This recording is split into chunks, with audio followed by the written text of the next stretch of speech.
What's up, y'all? Good evening and happy Wednesday. Welcome to Boss FM Evening News. I'm your host, Alex Coltrane, bringing you the dopest and the latest news with Boss FM.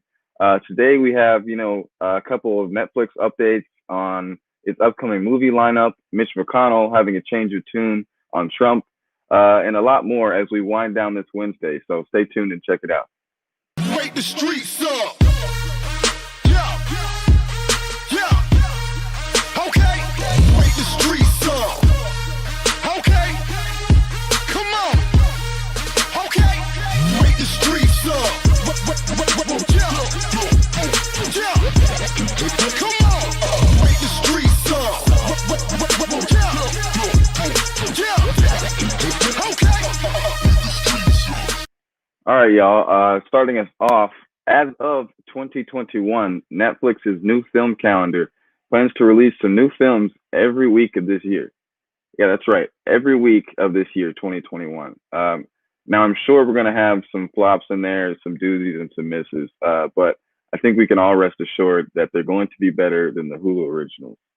I don't know. But actors like Dwayne Johnson, Melissa McCarthy, Halle Berry, Jason Momoa, Amy Adams, Ryan Reynolds, Chris Hemsworth, and Lin-Manuel Miranda are just among a few of those featured in the upcoming lineup of films set to release over the next 11 months of this year. Now, if we do end up being stuck in quarantine, I think we can at least be hopeful that we have a lot of good flicks to snuggle up to. So, I mean, find your quarantine bay, your pod. I don't know what you got to do, but snuggle up and watch some Netflix.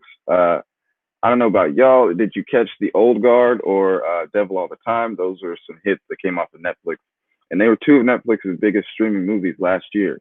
If you haven't seen those, be sure to check them out.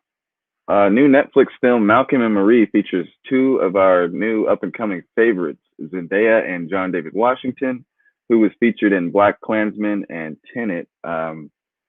Directed by Sam Levinson, it is set to be released at the top of next month. The movie is said to, explore a filmmaker and his girlfriend just kind of reminiscing and debating on past relationships and love affairs. Sounds like a slippery slope.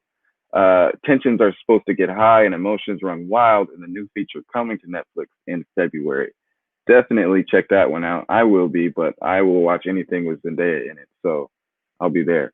Also, in entertainment, upcoming release Deadpool 3 will be the first R-rated film in Marvel's cinematic universe. Now, I know what you're thinking. While Deadpool 2 did have an R rating, it was not featured in the MCU lineup of films. I believe they were still with Fox at the time, with all those other X-Men movies. Now, Deadpool 3 promises to deliver a bigger cast, bigger action, and even more raunchy non-PC comedy that is sure to make your mother take to Facebook to complain to all 38 of her followers. I'm definitely excited about it. I think the R rating gives it a little more kick that I like and won't make it too corny as a lot of superhero movies are. Either way, I'm going to go see it because I love Deadpool, but I don't know. You guys check it out at your own risk. All right, now switching gears a little bit to politics. Senator Mitch McConnell of Kentucky, the Republican leader, has told associates that he believes President Trump has, in fact, committed impeachable offenses and that he is pleased that the Democrats are moving forward to impeach him. Sounds shady to me, but he's a shady dude. Remember, Mitch McConnell was one of the Republicans, that was against the $2,000 stimulus check. So we already feel some kind of way about that. But he believes that it will make it easier to purge him from the party, according to people familiar with his thinking. Now, the House will be voting on Wednesday to formally charge Mr. Trump with inciting violence against the country. We'll see how this goes for everybody, namely Mitch McConnell, who kind of likes to flip-flop.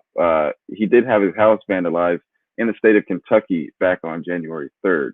So keep your TVs tuned into the news about that one. That's going to be a big case. We'll see. We'll see.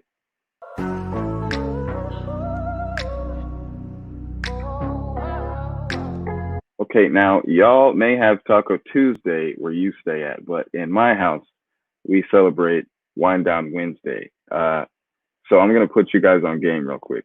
My pick of this week is called 19 Crimes. It's actually one of my favorite wines, has been for a minute, and it's kind of rising in popularity. It can also be found for pretty cheap in most grocery stores, from what I've seen so far. So be sure to definitely check that out.